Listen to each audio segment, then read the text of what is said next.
Hello and welcome. Thank you for joining us today for the TU Dublin Roadshow, Fulbright Roadshow. I have Paula Melvin. She is the awards manager here at Fulbright. She'll be going through all the nitty gritty on the Fulbright Awards, what to expect. And we have Brian O'Neill, who'll be speaking shortly. And Brian is Director, Research Enterprise Innovation Services at TU Dublin. And we have Professor Eugene Coyle. He is TU Dublin Emeritus, and he is also a Fulbright alum. He's going to be talking about his experience with Fulbright and going through just kind of here to kind of inspire you about Fulbright and to apply. So with that, I'm going to hand over to Brian, who is going to say a few words. If you want to unmute.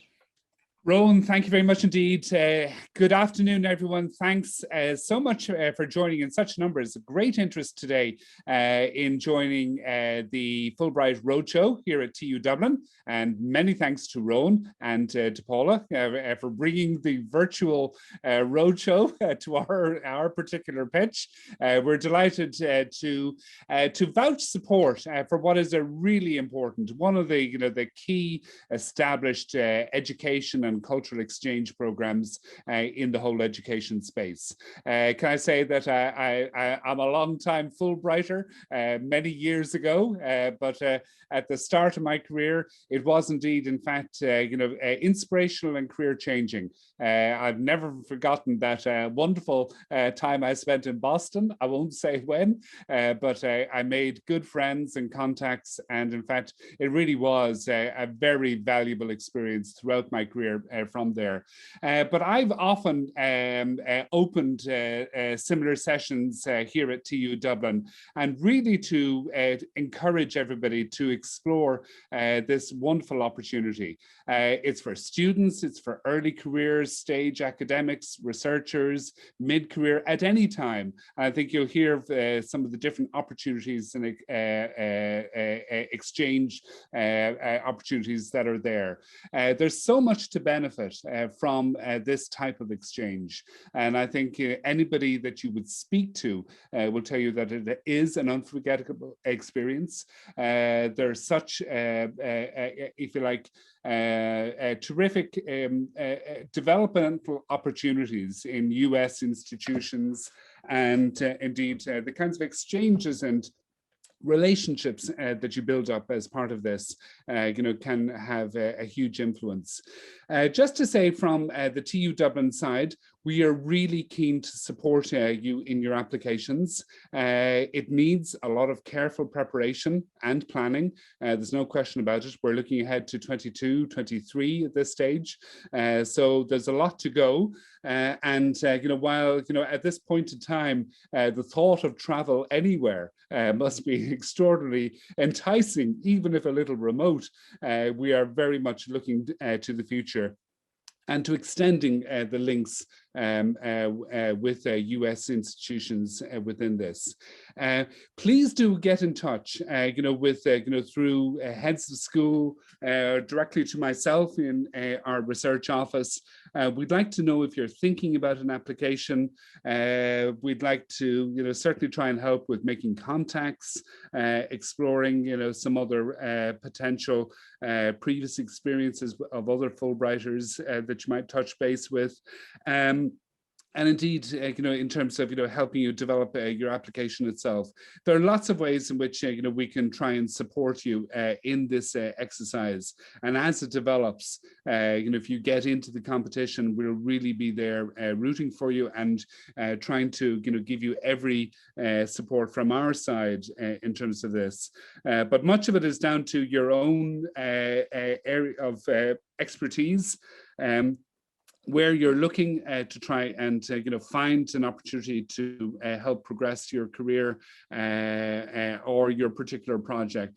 And from that, we'll do what we can to try and make the extra links work. So my thanks again to Rowan and Paula for bringing this along. Very keen to hear more about the opportunities, because the programs continue to evolve and there are new specific targeted initiatives that it's important to look at. And best of luck to anybody interested in looking at this, and do please keep in touch as this develops. Can I also just offer my extended welcome as well to Eugene Coyle joining us on the panel today. Eugene, a long-time colleague at DIT, TU Dublin, and great to see you back, Eugene. And the connections that we built with Purdue are still as lively and vibrant as ever. So again, another testament to the importance of Fulbright to the whole institution. Thanks indeed, and again, looking forward to hearing about lots of interest in Fulbright for this year. And back to you, Rowan and Paula. I'm going to share the slides for Paula, so bear with us there. Rowan is fantastic for organising today, and also my internet doesn't seem to be strong enough to allow me to speak clearly. Joys of internet. There we go. So take it away there, Paula. I think this slide should be appearing. Thanks a million, Rowan. And just to echo what Brian said there, it's fantastic to see such support and such interest from TU Dublin. So as kind of Brian was alluding to, Fulbright's very long established. It was set up in 1946 by Senator J. William Fulbright in the United States, with funding left over from World War II. In 1957, Ireland joined the Fulbright Scholarship Programme. In 1991, since 1991, the Irish Commission has officially been set up as a commission. And as of 2021, there's now 180 countries participating worldwide in the programme. Next slide, please, Ron. So who is Fulbright for? So it's for people who are passionate and accomplished, students, scholars, artists, teachers, professionals from all disciplines to research, study, teach, lecture in the United States. My background is very much so Irish language. I used to think that Fulbright was just for the FLTA program, the Irish language teachers, but I think a lot of people think that. If you're a historian, you may have only heard of historians who are Fulbrighters, but it's really for across all disciplines. Next slide, please. So what does the award provide? So a monetary grant, visa administration. We in the Fulbright Commission help you obtain a Pacific Fulbright J1 visa, accident and emergency insurance, cultural and professional programming, both in Ireland and in the United States, and ongoing support and links to a global network of Fulbright alumni. Next slide, please. So it is fantastic when people kind of not only make relations and kind of connections with people in the United States, but also other Fulbrighters who are from France, Germany, and all of the countries around the world. So it really is experience of a lifetime. I think Brian kind of alluded to the lifelong connection between TUD and Purdue, I think it was, the recognition of being a Fulbrighter. I remember even walking down the street in Washington, DC with a Fulbright bag and being stopped. Fulbright really is kind of recognized and has a lot of respect around the world. There really and truly is a Fulbright family. Your Fulbright does never have to end, essentially. Once you come home from the United States, you can register, and we hope you will, become a part of the Irish Fulbright Alumni Association and the Ireland United States Alumni Association as well. So there is a lot of opportunities. And then even institutionally between TUD and your own and wherever you enter the States. So then we have a Fulbright alumni kind of ambassador on all campuses, where we try in all universities around Ireland. So later on, Professor Eugene Coyle is going to speak about his experience in 2011. So eligibility, first and foremost, that's a question that a lot of people I think will be asking. So the awards are open to all Irish citizens. So if you have an Irish passport and you're living in Australia or in France or Germany or Nepal or wherever, once you have an Irish passport, you are eligible to apply through the Irish Commission. Or if you're an EU citizen who has been resident in Ireland for at least 3 years, you are eligible to apply through the Irish Fulbright Commission. You must demonstrate a strong rationale for where you're going in the United States. So personally, I'd love to spend some time in Las Vegas or but it's not, you have to have a strong rationale. It can't just be I want to go to Hawaii because I want to see those beaches. It's very much so like you need a strong rationale, very much so like no one does X, Y, or Z in Ireland. So I want to go to the University of Arkansas to work with this lecturer who is groundbreaking in whatever field, and I want to bring that knowledge back. Or I want to go to this specific university in Washington State because there's a master's course in sustainable fashion or whatever it is that I cannot do in Ireland. And that's my strong rationale for going to the States. Now, number 3 is kind of the rule that a lot of people don't like. You must comply with a 2-year home rule visa requirement. So it does not matter, in a way, if you go to the United States, meet an American, fall in love, and have American children, you must comply with 2-year home rule. This means that once your Fulbright's over, you must return to Ireland for 2 years before you can get a visa to go to the States and work and live. So during that 2-year home rule, when you're completing the 2-year home rule requirement, you can go and get an ESTA and go to the States and do a lecture or go on holiday, but you just cannot get a visa to work and live there until you come home for 2 years to Ireland. Traditionally, you used to be allowed to complete the 2-year home rule anywhere in the EU, but with Brexit and rule changes, and we can no longer guarantee you can do that anywhere in Europe. So you will be expected to complete that 2-year home rule in Ireland. You cannot be a dual US Irish citizen. So if you're a US passport holder, you cannot apply to go on a Fulbright to the United States. You cannot be living in the United States at time of the application. So if you happen to be giving a lecture there once off in the United States at the time of application, that's okay. But you cannot be resident in the United States at the time of application. And you cannot have recent extensive experience of studying or living in the United States. So we take that to mean that you cannot have worked or lived in the United States for 4 of the past 5 years. So that's the eligibility criteria. Next slide, please. And then, so the application process, it is my understanding from talking to academics that it is a long enough application. You have to write 2 essays, but however, in comparison to other academic grants, it is a lot less arduous, is my understanding. Next slide, please. And can I just say, you can all type your questions in the chat box and we will address your questions later on. So application timeline, each and every year the awards competition opens towards the end of August for Irish people who want to go to the United States. Around Halloween time, the applications period closes. You submit your application. Between November and December, my colleague Sonia and I, is the other awards manager, we source 3 reviewers, experts reviewers in your field who do not know you. So because you're TUD people, we will not get anyone from your university to review your application, but get international reviewers to review your application.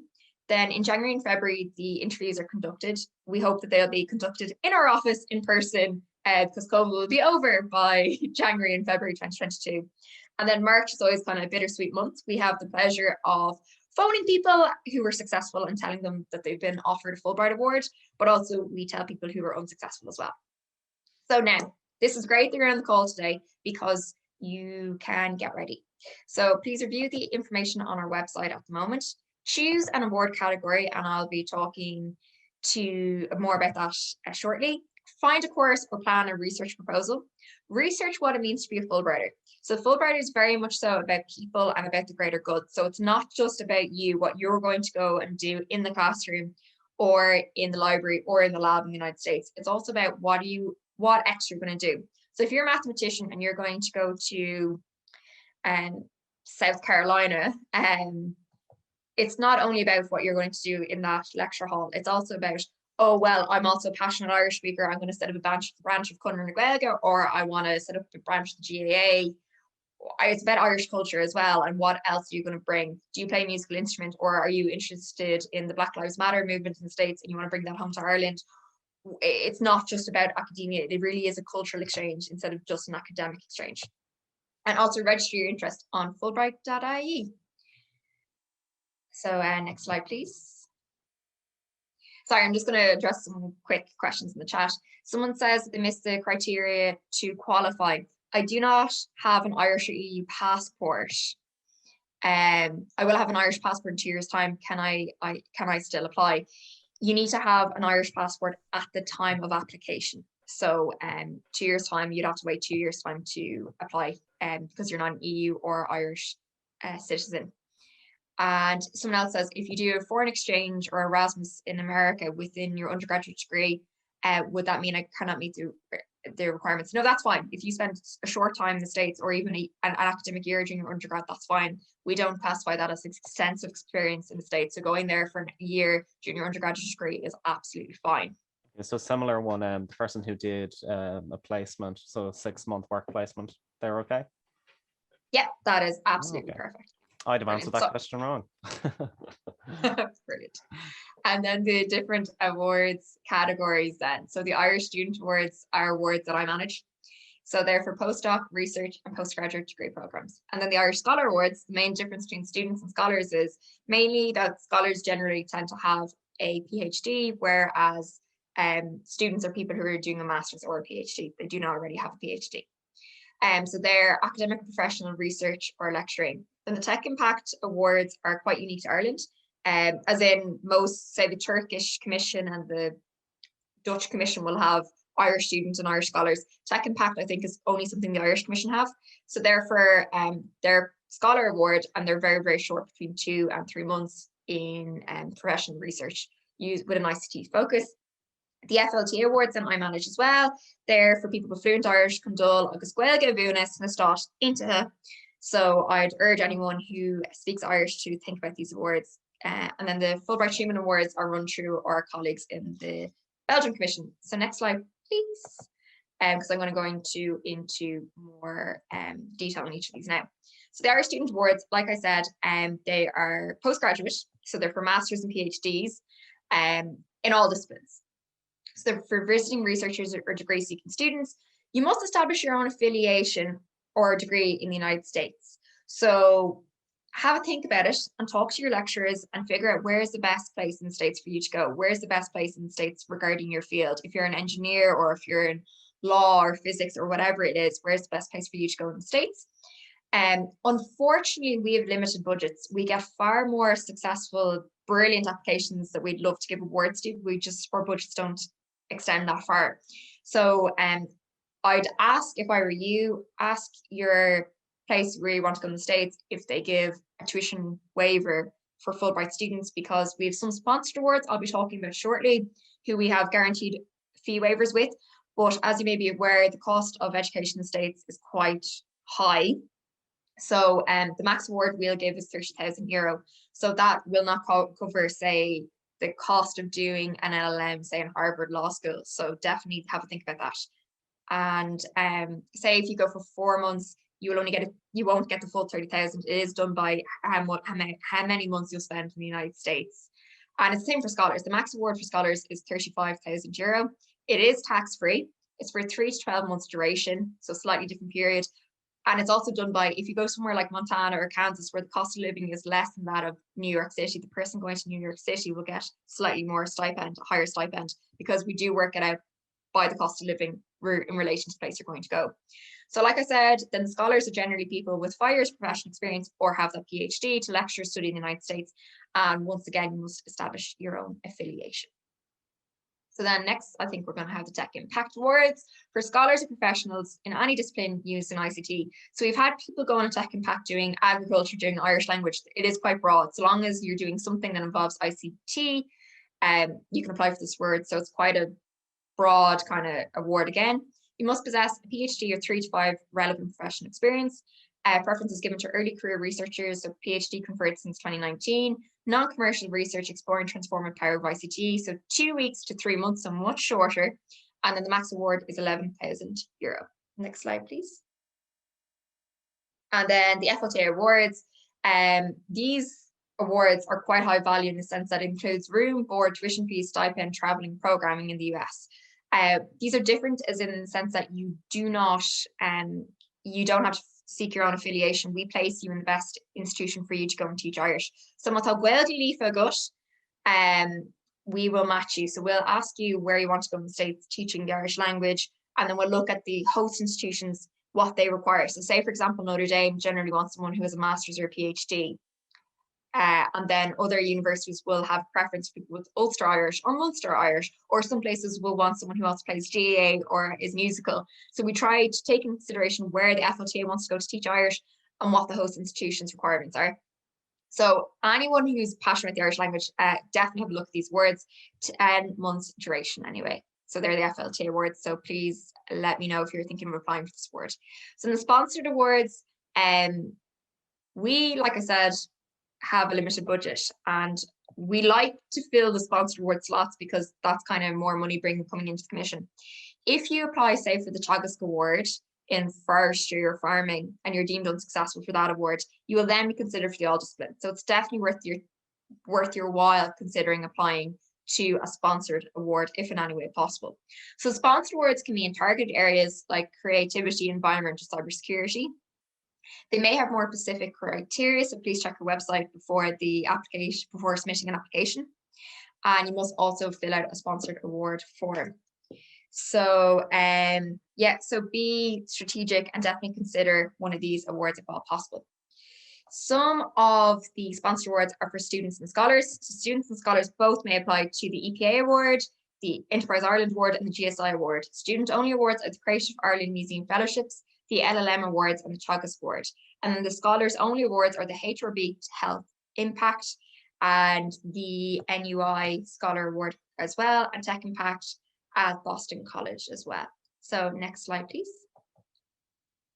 So then the application requirements. So personal information and CV, personal statement and Fulbright statement, 3 recommenders. Make sure to be wise when picking recommenders because they have the same deadline to submit as you do. So if the deadline is around Halloween, they have to submit around Halloween as well. Students must submit transcripts and then a copy of your passport biog page on your passport.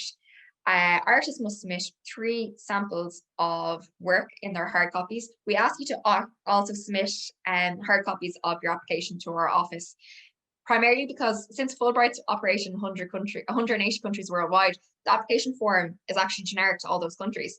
So sometimes people actually make mistakes and they say they're applying from the Icelandic Commission, or they accidentally apply to the wrong year.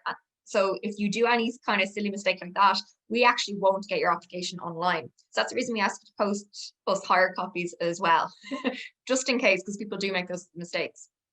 And then the letter of affiliation. So letter of affiliation is literally a host institution saying we're willing to host a student or scholar from X to Y. It's also a visa requirement that we have those letters. It's not always possible for students who are doing masters to get the letters of affiliation in time for when submitting their deadline, in particular for LLM students. But if possible for researchers more so, include that letter of affiliation in your application. Next slide, please. So then your research or objective statement. Why is your research groundbreaking? What's your rationale for going to the US? Identify specific areas you'll concentrate on. Explain the research question with objectives, methodology, and expected results. And what impact will this have on your discipline, research, and career? And it'd be great if you want to kind of include that you want to get involved in what are your plans when you come home and how you're going to promote Fulbright in Ireland and how you're going to promote Ireland in the United States.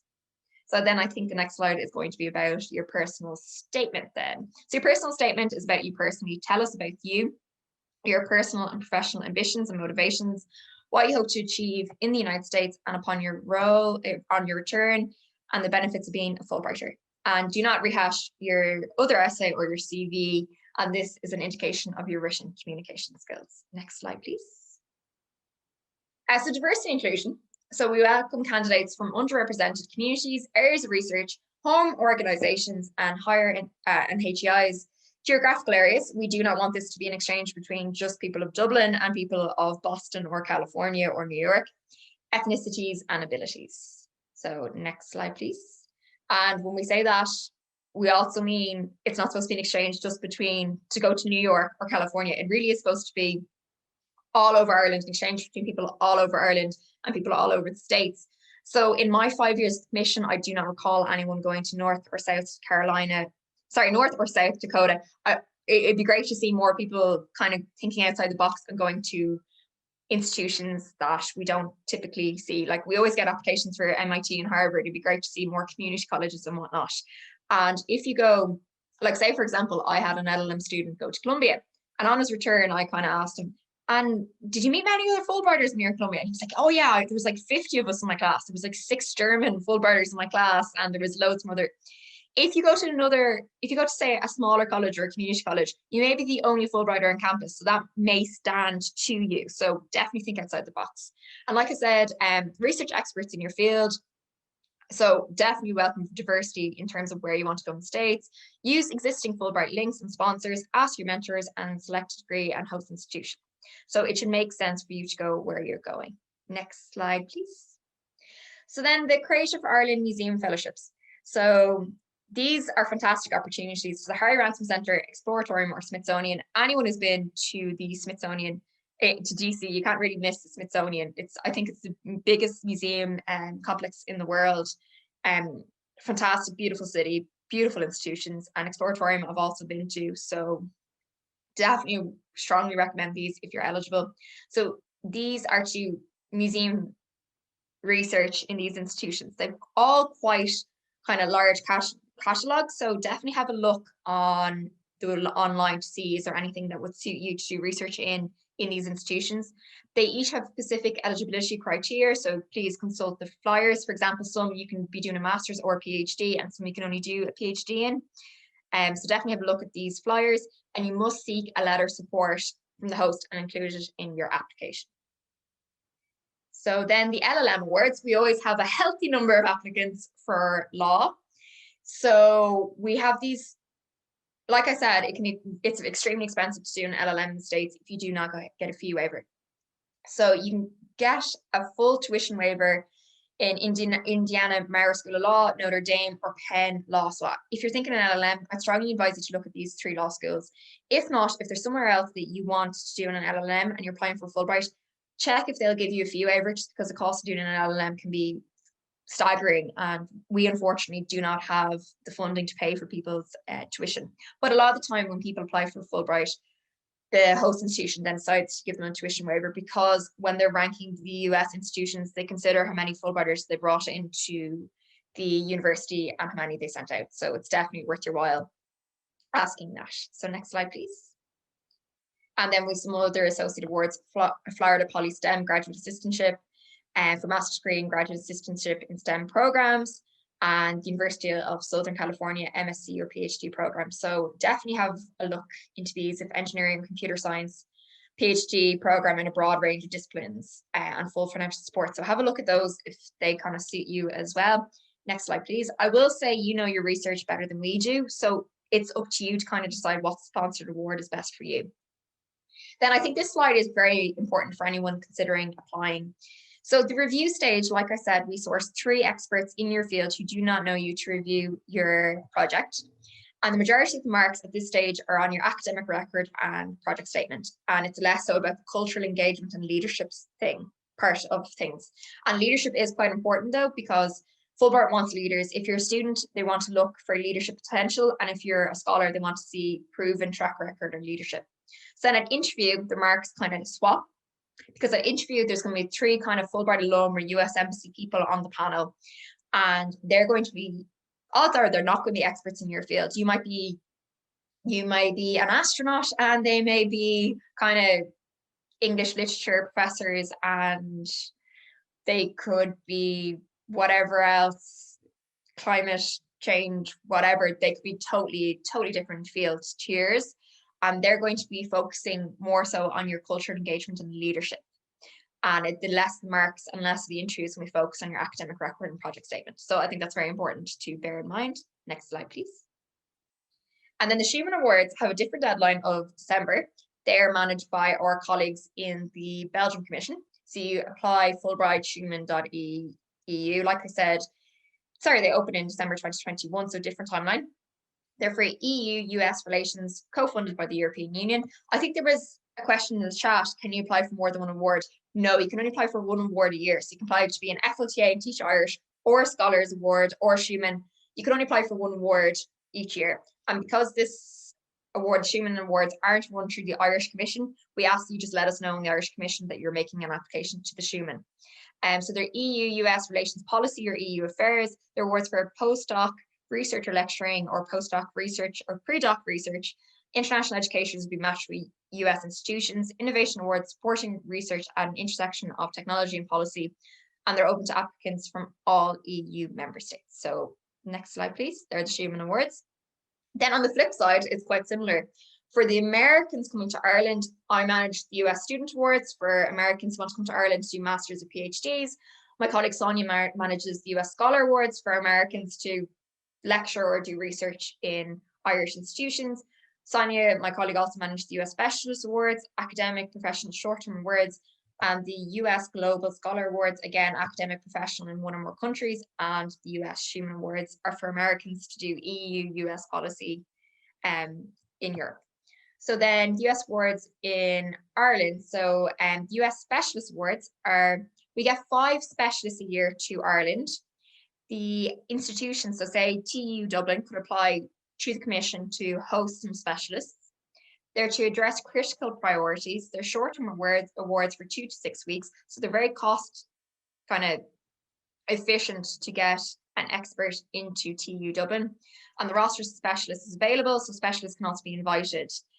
So they're for scholars or professionals to lecture, develop institutional competencies in Ireland. So it'd be a great way for TU Dublin to get an expert to come into TUD for a very short period of time. Next slide, please. And next we have the US Awards in Ireland. The way we have kind of sponsored or partnered awards in the United States, like I mentioned, those LLMs, we similarly have partnered awards, sponsored awards for Americans to come into Ireland. I know that their TU Dublin have sponsored scholar awards for Americans to come who are scholars into TU Dublin. We'd love to have a TU Dublin sponsored student award going forward if that'd be possible. Next slide, please. And then the next steps, so reach out to recommenders, select a host institution or host institutions. Now, rarely do students go to more than one institution, but it is possible. Scholars do more frequently. Research the Fulbright ethos, talk to a Fulbrighter, and follow us on social media. All queries, please send them to awards@fulbright.ie and consult our website. I think now Professor Brian O'Neill is going to talk to us about his Fulbright experience. I think it's Eugene. Well, oh, sorry, yeah. apologies. That's quite all right. I defer to Eugene on this. Sorry, apologies. No problem. Can you hear me, Brian? Or Yeah, we can all hear you, Eugene. Go ahead. Good. Ron. Thank you very much for having me as an invite to this important session, Ron, and lovely to see yourself and Paula and my old friend Brian O'Neill, and welcome to all our participants to the seminar. For me, I was a long-term employee of Dublin Institute of Technology, which of course we all celebrate now as the Technological University of Dublin with the associate institutions. In 2011-12, as a senior academic at DIT, I applied for the Fulbright scholarship.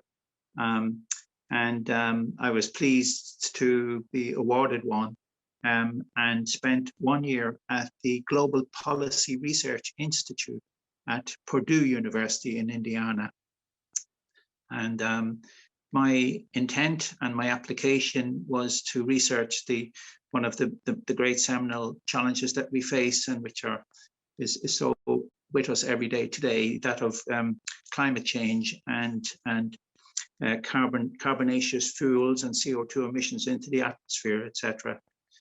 So this resulted, I'll just show you, in a book called Understanding the Global Energy Crisis, which was a collaborative work between experts from Purdue and across America and from DIT and Ireland. As colleagues said up to now, that there are many great experiences of a Fulbright. The one for me, as a mature person and one who had experience as a researcher, as a lecturer, as a head of department, head of school, etc., at DIT, but also I maintained a research focus throughout that. But it was a time for reflection and for applying my knowledge with my experience knowledge, if you like, and meeting a lot of great people across disciplines in policy and in research, you know, from renewable energies, solar, hydro, wave and energy and so forth, and nuclear energy, and all of the spheres, and at the same time meeting policy experts in these fields, because as we probably know, that the solution to this, what they call a wicked problem, a really global problem, requires the integration of the social sciences, of the policymakers, of government officials, with the academics and with the technologists. So it was a big challenge, but a wonderful opportunity.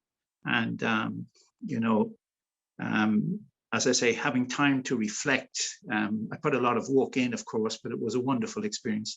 The Global Policy Research Institute was in a very fine house awarded to Purdue University by a benefactor, and so it was a very nice place to be.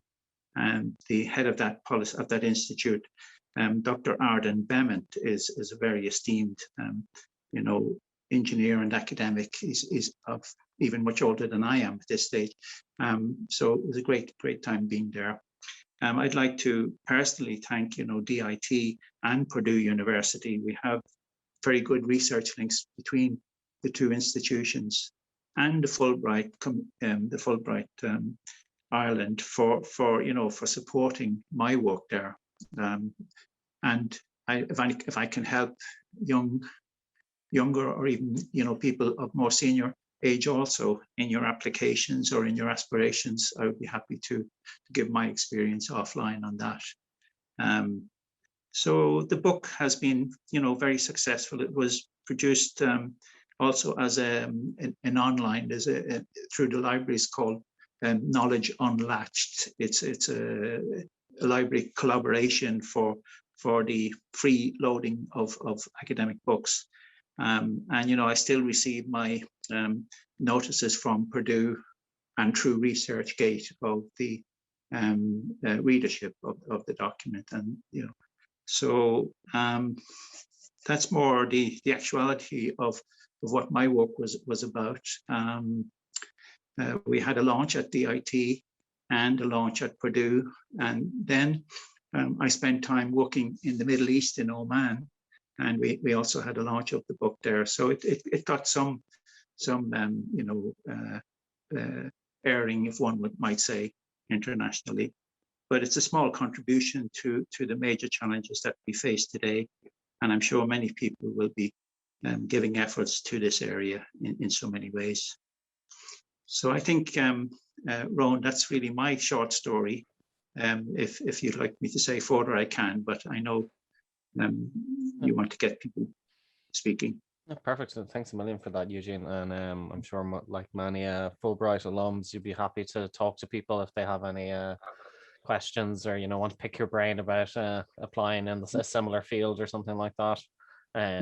Yeah, and there are, if you go onto our website, there are more Fulbright alums there, so you can maybe pick through them and talk to people in TU Dublin who would have done a Fulbright before. You know, just look through their, we have a little bio about what they did. All of them will be happy to help you. So thanks a million for that, Eugene. So we're going to jump into the Q&A session now. So if you have any questions, now is the time, or forever hold your peace. So one that's popped up here about family responsibilities, Paula. How exactly does Fulbright help with the options of bringing your family with you? I know there's some criteria around that. Well, we welcome you to bring your family to the United States. Unfortunately, our budgets don't extend to enable us to financially support dependents going with you to the United States. But you're more than welcome to bring your family to the United States. In fact, we encourage you, because it really is kind of a cultural exchange. If you bring your kids and your spouse and they're there and you're going to school, you're really interacting with people in the United States. We support you. We help you get a J2 dependent visa. They have to show accident emergency insurance though, and the US will just want to see that you can financially support them. But a lot of the time it's scholars who bring dependents, not students. And a lot of the time a scholar award is actually enough to support them, or what the US State Department want to see in terms of how much financial support you have to bring a family to the United States. So this one on timing. So they're due to complete their PhD in the summer of 2020. Can I still apply for a Fulbright award as a postdoc researcher this year, with the hope of going to the US later in 2022? So they did their. So Sorry, did that break up? Did you say what? So am I freezing or are you freezing? So Sorry, I don't know if Rowan's interesting for mine. I'm not sure. Can you say one more time? Sorry, Rowan. Yeah, so it's in the chat there as well if you're not getting my question. So they're due to complete a PhD in the summer of 2022. Can I still apply for a Fulbright award as a postdoc researcher this year with the hope of going to the US later in 2022? Well, then you can just apply as a scholar because you'll be going to the States after your PhD is finished. So you can apply as a scholar because you'll have your PhD.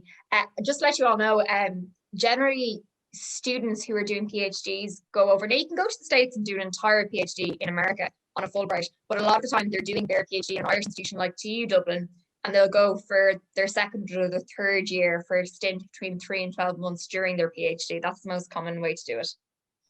Perfect. Okay, I have 6 years of experience in ICT, plus I'm starting my PhD in TU Dublin in computer science. They want to apply for the I think Tech Impact Award, first time round. But then, can you do 2 Fulbrights? You can do 2 Fulbrights, but I do believe that it's going to be very, very, very hard to get 2 Fulbrights from Ireland because they're so competitive. And a lot of the time, the markings are quite close between people. There's very little between those people. Like, we give feedback, for example. And a lot of the time, people who are unsuccessful request feedback, and I give them their feedback, and their feedback is fantastic. It's just so competitive that very few people are awarded 2 Fulbrights. Dual citizen in the UK and Ireland, that's okay, as long as you're a citizen in Ireland. So if you have your Irish passport, you're good to go. Yeah.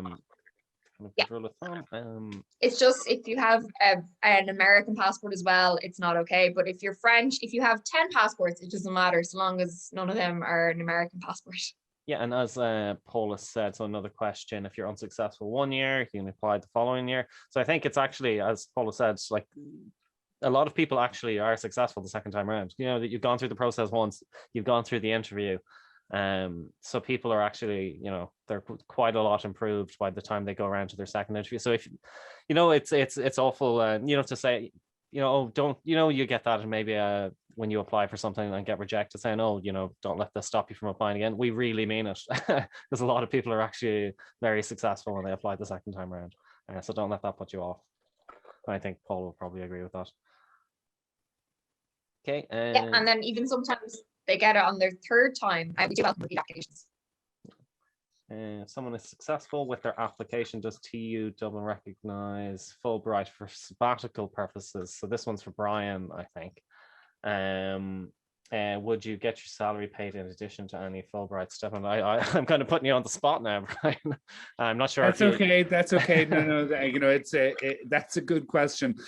TU Dublin does not have an official sabbatical policy or scheme. That's not to say that we won't have one in the future. So, you know, to any individual applicant, I would say there's a local discussion within the school or within the particular unit, and it may be on a case-by-case basis, but the official position is we don't actually have a sabbatical program in place, so therefore recognition doesn't actually apply, but we do our best to try and help. Okay.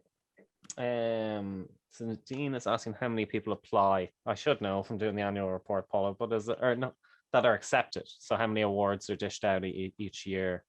So is it, just trying to think off the top of my head, how many people were on those 2 pages in the annual report? It does vary from year to year. Yeah. This, say for 21-22, I'm going to have 8 FLTAs, the Irish language teachers. I think it's 14 Irish students, and I think it's in around 14 to 16 Irish scholars. But the figures vary from year to year. And say if, just for example, if the first top 5 candidates for, say, students all want to go for 12 months, our funding won't reach down very long because we have to fund them for 12 months each. But if the top couple of candidates are only going for 4 months each, we actually get much further down the list. So it does vary greatly. Mm-hmm. Okay, and can current undergraduate students apply? So I think only if you're in the final year and going into a master's, yeah. So yeah, it is postgraduate. But yeah, if you're in like the final year of your undergrad, if you'll allow, just to be sure, does the 2-year homeroom demand? Oh yeah, so there was a question earlier that I did say I would flag to ask, and this is a kind of a fluid one. They asked if they're going to Spain, which would seem like a great place to go at the moment, but they're coming back from their Fulbright. Does that apply for the 2-year home rule? I think Paula, yeah. So traditionally, US, and this is US immigration, this isn't actually us in the Irish Fulbright Commission. A lot of the rules with Fulbright apply to 180 countries around the world. Traditionally, they used to accept anywhere in the EU. So a few years ago, I could have said with confidence, yes, you can go to Purdue or University of California or wherever you want to go in the States, and you complete that 2-year home rule in Spain or Portugal or wherever you want. But now with Brexit and just political climate and things getting stricter and stricter as time goes on, we cannot say with confidence you can do it in Spain. So we can only say with confidence you'll be able to do that 2-year home rule in Ireland. Another last minute question here. If you opt for a 3 to 4 month placement, can you choose the period of study? And would you mention that in your application? Yeah. Yes, most definitely. So I'd love to organize group visa days in the US Embassy and to have everyone do it on the same day. But a lot of the students and scholars actually head at different times of the year. So I'll have someone heading just for May, June, July. I'll have someone else going from September. A lot of US students and Irish students generally tend to start in September. But yeah, people stagger. Some people go in February, some people go in March. I would strongly encourage people, though, to go during the academic year. Like some people will be like, oh, I'm only going for a 2-week tech impact. It'd be great if I could go during July because then my kids don't miss any school. And I understand this rationale. But at the same time, you're going to have a more rich and meaningful experience if people are actually on campus. And I just want to say, people obviously have been, I think, might have queries about COVID as well. When COVID broke out, just to let you know, I had FLTAs, I had students, we had awardees in America, and we had Americans in Ireland, obviously enough. We gave them the option of staying in Ireland or staying in the US or returning to their home institution. At the moment, despite COVID, I have people in America now doing Fulbrights, and I have people who are getting their visas. One girl is going to go in May, and I have a male student going to go in June. So Fulbright hasn't stopped the pandemic, and hopefully everything will be back up and running by the time. And well, I definitely strongly expect, because anyone on this call is going to be applying for Halloween 2021 to be going the following academic year. So hopefully COVID won't impact any of your experiences. Yes, hopefully. Okay, so I think we have gotten through all of the questions. Just to wrap up, a huge thanks to Brian and Eugene for taking time out of your day today to join us. And Paula for going through all of that. And thanks to all the attendees today. I will be sending out a link to the video. So you can watch back on this in case you missed it, or send it on to any of your friends who might be thinking of applying. Follow us on social media, check out the website, and if you want, we will be emailing everyone who has registered for this when the applications are open. But don't wait till then. You know, I will send this presentation around, and there were a couple of steps that you should, you know, it's a long weekend. The pubs aren't open yet. So you know, start your Fulbright application. Okay. Well, thank you all for attending.